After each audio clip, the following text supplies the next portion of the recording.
I have to say, Franz, when I ran into your website here, Honeymoon with my brother, at first I was sad. And then I became happy because you have a book about it. It's available. It's in our resource well. But we want to hear straight from the horse's mouth.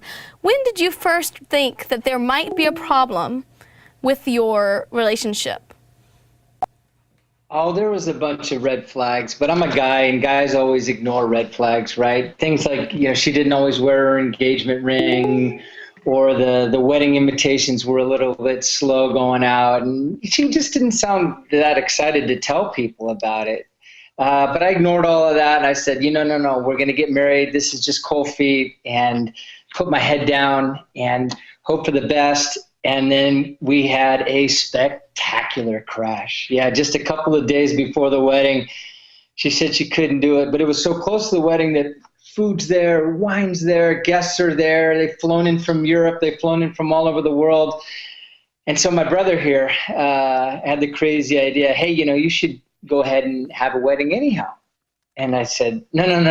The bride said she couldn't go. And he said, no, but, your family and friends are going to be at this wedding, and we should go ahead and have the weekend anyhow. So we did. And we had the golf tournament on the Thursday, and the rehearsal dinner on the Friday, and even a mock wedding ceremony on the Sunday, where a friend of mine who'd just been skinny dipping in the cold Pacific Ocean dressed himself in seaweed, and he stepped in for my runaway bride. Is that, here's the thing. You mentioned you had all of this tied into you, the food, you had the wine, you had the venue. You also had a lot of cash involved.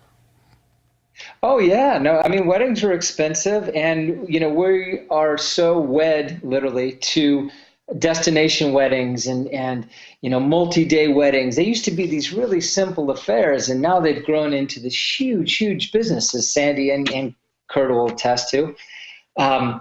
And it's almost like once you set a date, the thing goes on autopilot.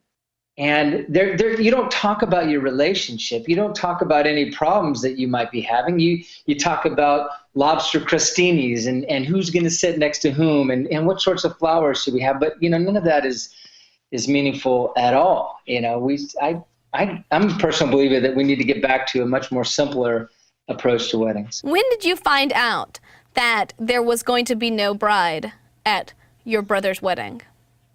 Well, first of all, I was shocked. It was about a week before, a few days before I was supposed to go down myself to meet the group. And he called me, and this is coming from my brother whose life has gone perfectly according to his plan.